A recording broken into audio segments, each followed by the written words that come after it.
Pastores, uma dúvida me surgiu. Se quiserem, puder responder, né? Se nas pedras daí da Geórgia, que foi derrubada lá, ou a Bíblia diz que 80% da população será eliminada.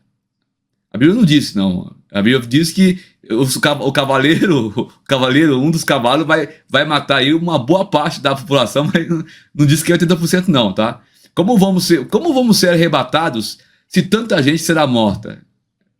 Olha, meu querido, essa grande carnificina aqui, ela está prevista para o período dos 7 anos, o período da grande tribulação em especial, tá? E nós, eu não sei o seu caso, mas nós somos pré-tribulacionistas. E o que nós estamos ensinando nessa live é que nós passaremos pelo princípio de dores.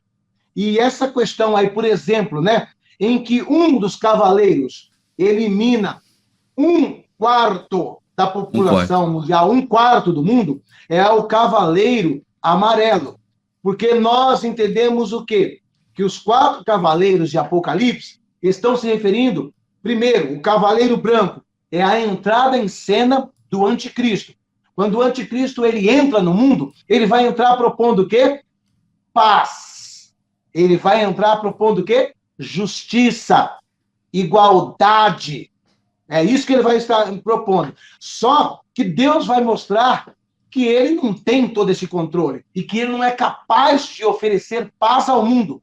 Que só Jesus pode oferecer paz ao mundo. Jesus, sim, é o verdadeiro príncipe da paz. E ele virá fingindo ser o príncipe da paz. E logo na sequência vai cair por terra o discurso dele. Porque logo depois entra quem? O Cavaleiro Vermelho. O Cavaleiro Vermelho, ele está relacionado com o quê? Com a guerra. Então, assim que ele assume, no começo, todo mundo vai falar, esse é o cara, ele está promovendo justiça, ele está promovendo liberdade, está promovendo igualdade, distribuição de renda, ninguém vai passar mais fome, ninguém vai passar mais frio, vai acabar com a injustiça, todo mundo vai ficar assim. E aí o que a Bíblia diz? Olha o que a Bíblia diz. E quando disser, haja paz e segurança, então sobrevirá repentina destruição. Destruição. Quem que vai chegar aqui declarando, agora comigo terão paz e segurança? Esse cavaleiro branco. Então o cavaleiro branco chega entrando dizendo, comigo agora terão paz, justiça. E aí então cai por terra. Entra o que a Bíblia diz, entra o que Jesus está dizendo. E quando disser, haja paz e segurança, então sobrevirá repentina destruição. Entra logo em seguida quem, assim que ele acaba de declarar... Oi? Se eu quiser, eu posso até ler o versículo 4 que fala do vermelho e vou lendo o cavalo pro senhor aqui, ó. O 4, ó. O vermelho. E ao que estava sentado sobre ele foi dado que tirasse a paz da terra e que se matasse uns aos outros e foi-lhe dado uma grande espada.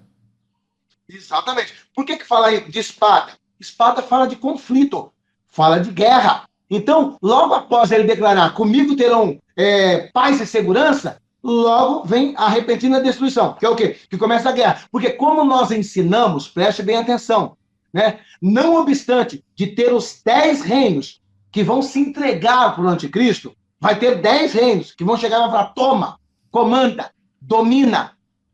Aceitamos o seu domínio, nos subjugamos à sua vontade. São 10 reinos, só que a Bíblia fala, não é mais do que isso.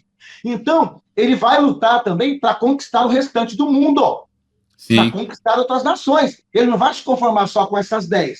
E é justamente aí que começa a ter os conflitos. Com as 10, tudo bem. Com essas 10, ele vai querer o quê? Ampliar ao redor do mundo. E é aí que entra o quê? O Cavaleiro Vermelho. Porque ele vai ter que fazer isso o quê? Na espada.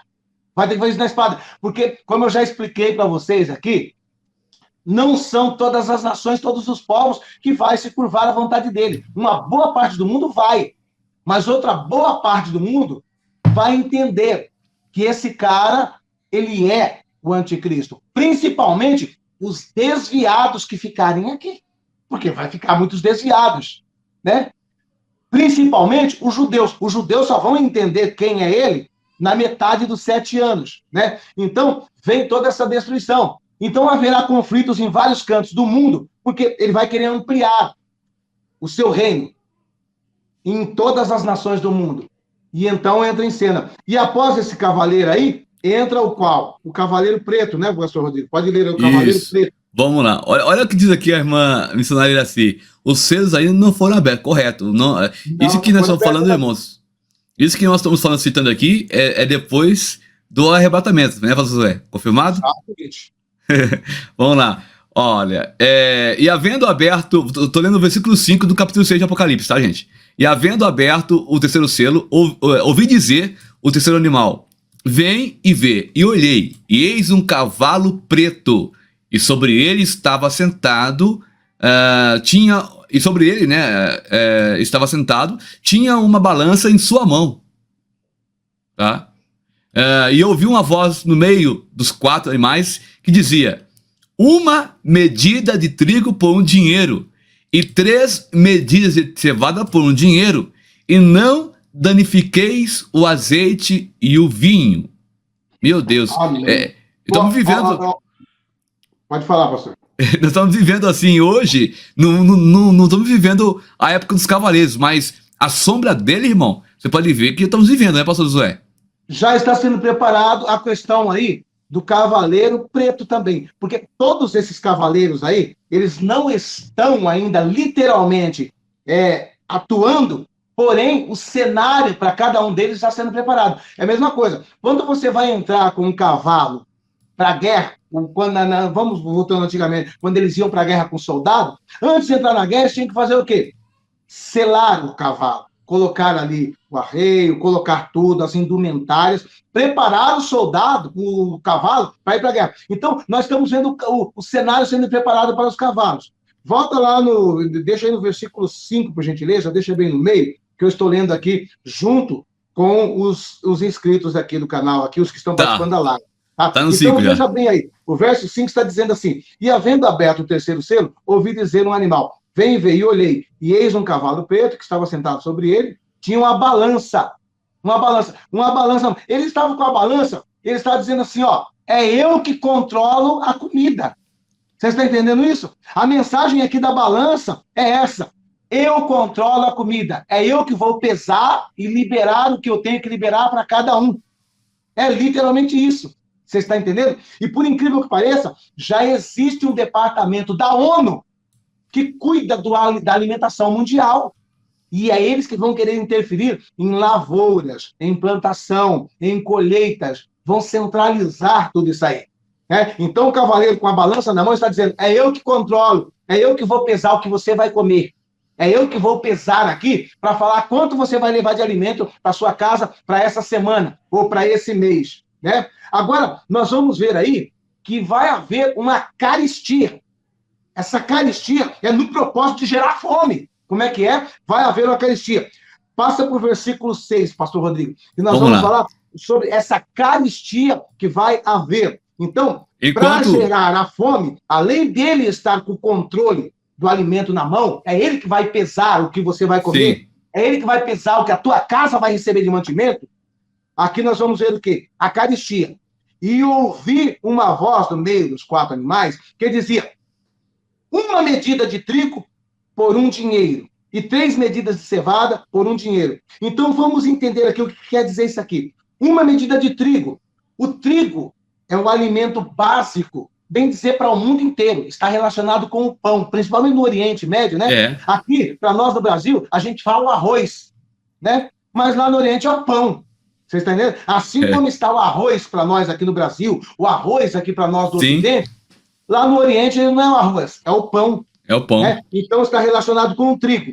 Agora, o que acontecia? Naquela época lá, o trigo ele era considerado um alimento mais nobre, sabe? O trigo era o alimento mais nobre e era para as classes mais abastadas, as famílias mais endinheiradas. E os pobres, o que os pobres comiam no lugar do trigo? Era a cevada. A cevada era mais barata do que o trigo.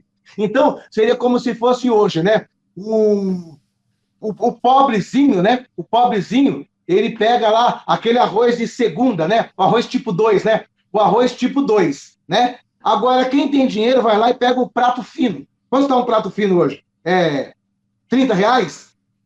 Ah, tá mais, José. Tá mais, viu? Tá Mais de mais. R$ 30, né? Então, quem tem dinheiro, ele não vai pegar. Quem tá no meio ali é o médico. O médico, ele pega o Camil, né? O Camil.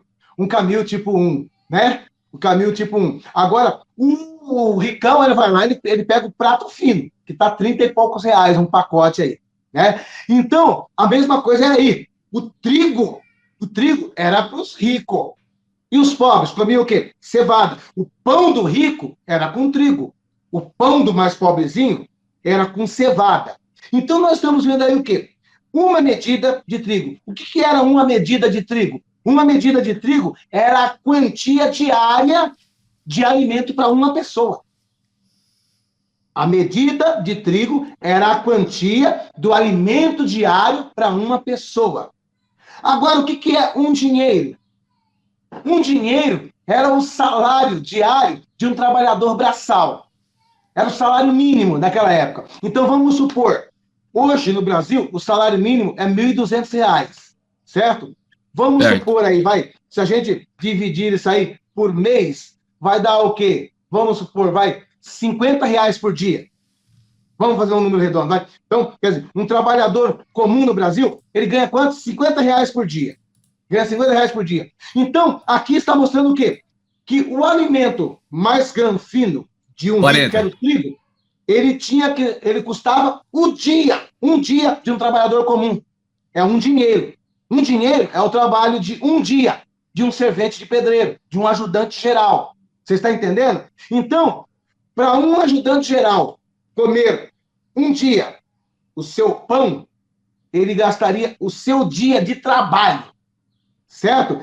Agora, aqui, 3 medidas de cevada por um dinheiro. Então, quer dizer, o pobre, para ele pegar essas 3 medidas de cevada, ele tinha que trabalhar um dia inteiro. O dia inteiro. Agora, o que acontece? É 3 medidas de cevada. Se a família tem 5 pessoas, 2 ia ficar com fome. É. Certo? Porque é 3 medidas. Então, se o cara fosse o ajudante de pedreiro, o ajudante geral, ganhasse um dinheiro por dia e tivesse 5 pessoas na família, ele trabalharia o dia inteiro e no final do dia ele conseguiria comprar a cevada, que é o alimento Sim. mais barato, somente para 3 membros da família. 2 ia ficar com fome. Então, é o que está mostrando aqui. Eles vão favorecer essa caristia. E depois o que ele diz? E não danifiqueis o azeite e o vinho. Ou seja, olha, o alimento nobre, o alimento que é para rico, isso aí é intocável. Não mexa. O que nós comemos, porque o azeite não era para qualquer um. E o vinho também não era para qualquer um. Então, a comida granfina, o caviar, as comidas caras, isso aí é intocável, porque é nossa. Então, é o que eles estão fazendo hoje. O que eles estão querendo fazer hoje? Você vai comer uma carne artificial feita numa impressora 3D. Nós estamos fazendo carne em laboratório porque não podemos criar tantos bois. Então, você vai ter que comer carne de laboratório. Você vai ter que comer inseto. Eles já estão preparando inseto para vocês. Sim. Não podemos criar tanto boi. Tá demais a quantidade de boi. Então, o que eles vão fazer? Boi é só para eles. Picanha contra filé, só para eles. Para pobre, vai ser esse negócio aí, ó. O Bill Gates está preparando isso aí, ó. Olha aí, ó. Carne artificial. E já tem a impressora 3D. Para deixar você um pouco mais enganado, para ficar um pouco mais mais palatável, eles vão fazer o quê? Vão colocar essa carne artificial numa impressora 3D. Você vai imprimir 2 bifes, 3 bifes para mim, artificial. Ou então, um bife feito de farinha de inseto. Porque eles dizem que inseto também tem muita proteína. Não é brincadeira isso, já estão preparando Já tem. isso, gente. Os mercados já tem vários enlatados já, né? Você pode ver que tem muito já Exatamente. enlatado.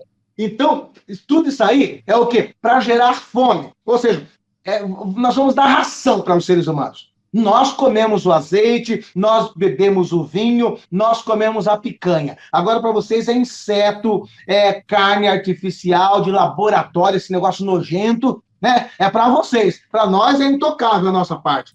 Então, esta é a ação do cavaleiro preto. E aí, então, como o irmão lá falou, de 80% ou de não sei quanto. Na realidade, é o Cavaleiro Amarelo, que entra em cena, que ele sim elimina quase um quarto do mundo. Ele vai eliminar aí, pastor Rodrigo. Vamos lá, deixa eu só enquadrar aqui. Olha lá. Gente, eu quero agradecer aos irmãos que deram like, ó, tá vendo? O like rompe, quebra o algoritmo, tá vendo? Agora a live começou a ser entregue pro pessoal. Estamos com 500 e poucas pessoas, por quê? Porque você... 500 pessoas, por quê? Porque vocês deram like, né? Isso, deram like. Vamos lá, Apocalipse 6 e 8. E olhei e eis um cavalo amarelo, e o que estava sentado sobre ele tinha por nome Morte, e o inferno o seguia, e foi-lhes dado poder para matar a quarta parte da terra, com espada e com fome, com peste e com as feras da terra. Pastor Josué, olha aí só, que força. Veja bem, pastor Rodrigo, esse daí é o mais terrível de tudo, porque a Bíblia faz questão de frisar o quê? O inferno o seguia. Esse cavaleiro, ele vai vir com um exército de demônio na terra. É isso que está dizendo aí. Você está dizendo, o inferno seguia, ele será diferente dos outros cavaleiros. Ele virá com um exército de demônios sobre a face da terra. E tanto é a letalidade desse cavaleiro amarelo, que a Bíblia está dizendo aí que só ele elimina um quarto da terra. Sabe por quê? Porque ele utiliza os artifícios do cavaleiro vermelho, que é a guerra. Ele utiliza os artifícios do cavaleiro preto, que é a fome. E ele utiliza o seu próprio artifício, que é peste. E o que vai acontecer além disso aí? Além disso aí, quando ele fala aqui que também serão mortas pessoas pelas feras da terra, sabe o que eu vejo aí, pastor Rodrigo? A atuação de demônios na terra, com certeza, vai ser tão grande que eles vão possuir os animais, eles vão possuir as feras. Então, os leões, onças, tigres, né, sairão das matas, sairão dos seus habitats e entrarão pelas cidades, devorando os seres humanos. Eu vejo dessa forma, quando ele fala que também vai matar seres humanos, vai consumir seres humanos com as feras da terra. Se a Bíblia está dizendo que o exército seguia, ele vai entrar na terra com que o inferno seguia, ele vai entrar na terra com a legião, com legiões e legiões de demônios.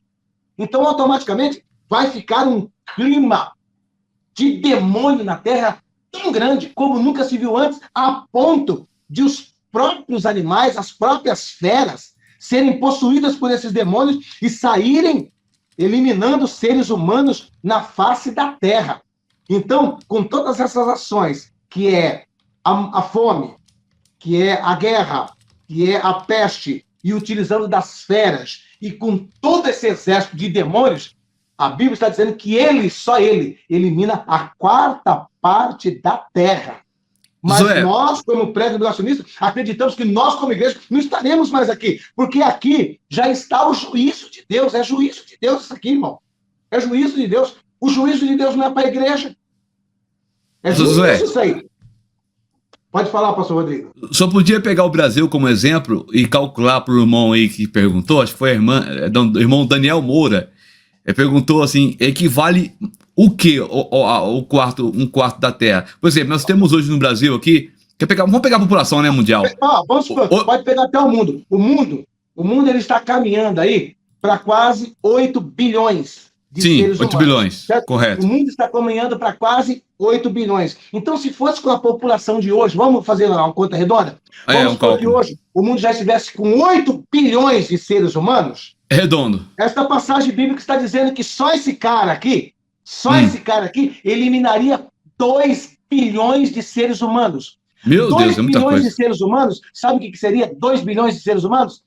10 nações brasileiras inteira. 10 nações brasileiras. 10 nações brasileiras. Então, só o Cavaleiro Amarelo, ele elimina o que, se fosse comparar com nações, 10 nações do tamanho do Brasil. Então, veja bem que é um negócio terrível, que é um verdadeiro juízo de Deus. É, Nunca se ouviu falar de uma mortandade dessa magnitude. 2 bilhões de seres humanos. É isso que você tem que entender. É por isso que nós acreditamos que isso é juízo de Deus, e juízo de Deus não é para a igreja. Juízo de Deus não é para a igreja. Nós podemos passar por princípio de dores, podemos passar por lutas, por adversidades, mas não pelo juízo de Deus. Aqui estará sendo derramado a ira de Deus. Inclusive, fala-se disso. Do cálice da ira de Deus sendo derramada sobre a terra. É justamente isso daí. Não é verdade? Então, temos que nos preparar. Temos que nos revestir, encher nossas lâmpadas, porque é o que está reservado, para aqueles que vão estar aí, E queremos agradecer a todos os irmãos que estão nessa live aí. Continue dando o seu like, quem não deu o seu like, o seu joinha. Depois compartilhe, porque, como nós começamos falando aqui, nosso propósito não é trazer pânico, não é trazer terror. O nosso propósito aqui é simplesmente mostrar para vocês: alegre o teu coração, porque está chegando o dia da nossa redenção. Alegre o teu coração, porque está chegando o dia de usufruirmos da presença de Deus, de vermos Jesus como Ele é, de estarmos para toda a eternidade com Ele, aonde não haverá mais pranto, não haverá mais dor, não haverá mais lágrimas. Pastor Rodrigo? Vai ser um... Meu Deus, irmãos, vale muito a pena você hoje, às vezes, passa por prova, passa por luta, vê um desânimo, mas Mateus 24:13. Aquele que perseverar até o fim será salvo. Amém. E diz mais, José, diz mais lá um versículo que fala assim que o reino dos céus é tomado à força, irmão. Então, procure estar aos pés da cruz.